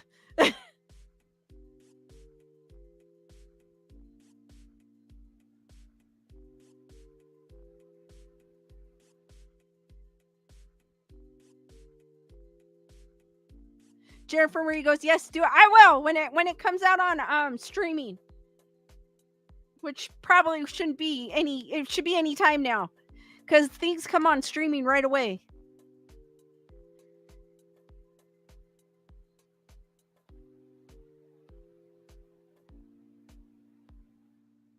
Oh, Jennifer, free streaming, Jennifer. Like on Prime or HBO, I don't know where it's going to go, but like that type of streaming.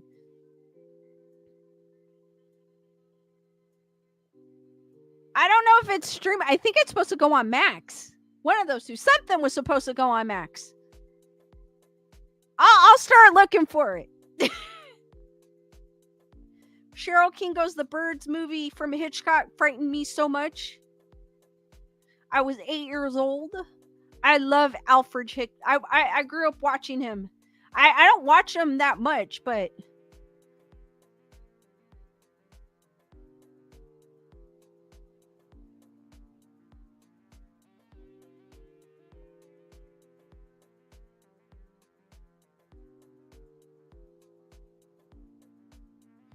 there's like weird things going on in the chat, guys. I don't know if you noticed it.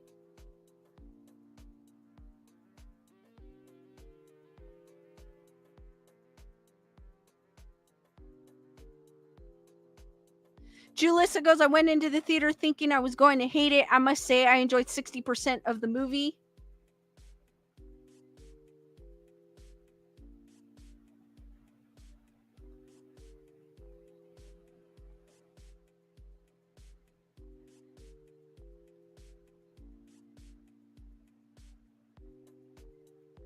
Chris Barber goes, rear window was great.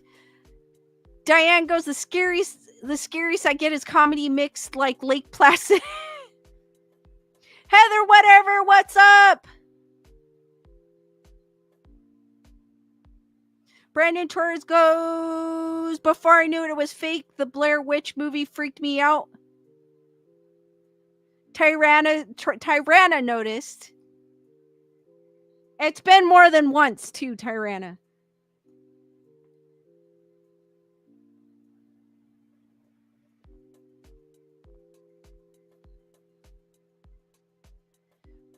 The ending of Blair Witch Project. I never thought it was real. It's just the ending always freaked me out. Cause how the camera drops and the guy's just in the corner. That always freaked me out. Wasn't scary, like, but the shaky cam. I get what you guys are saying about the shaky cam thing, though. It makes you. Lenore goes, "What's your favorite scary story?" I tend to like. I like folklore. I love folklore. So any of the folklore, I do like. I don't really have a specific one, but pretty much any folklore story I've ever read or myth, I've always loved. Yeah, exactly, D Nice. I just didn't want to say it out loud. Cheryl King noticed as well.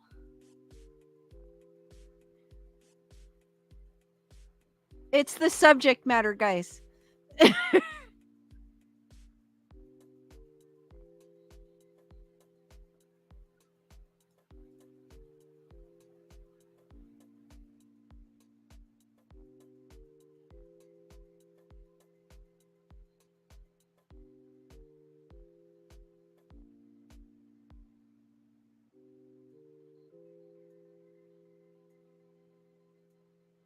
Tyranna goes, "I didn't like it, made me dizzy and got sick after watching in theater."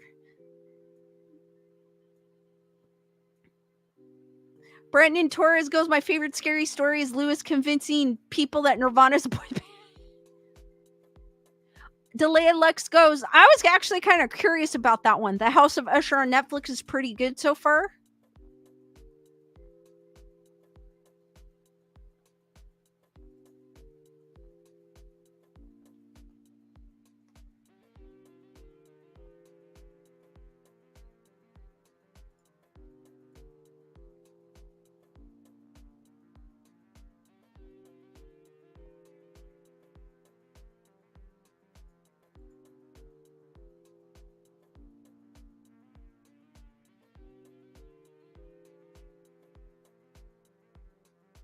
Fuzz goes, "Poe is my favorite." Bernadette goes, I liked the first one, but I didn't like the second one. Bernadette, House on Haunted Hill. Lenore goes, "I liked it. Some people are more photosensitive."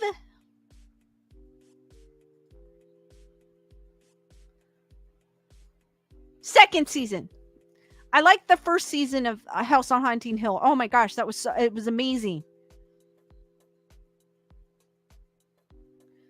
The second season, I felt like kind of it tilted.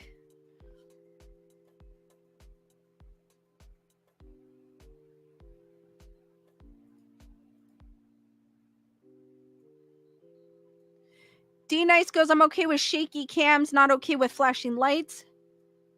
Bernadette goes, "I've not seen season 2. Bernadette was kind of disappointing.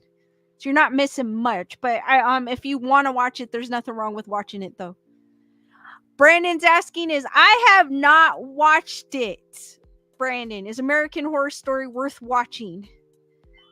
I've heard people say it's not that bad, but I haven't had a chance to watch it.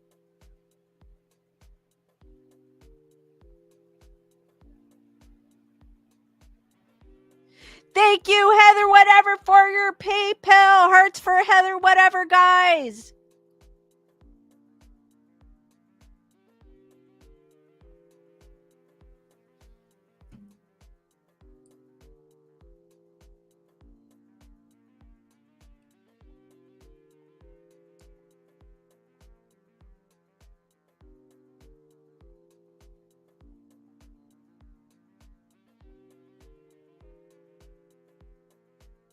All right, guys, I'm going to end the stream here.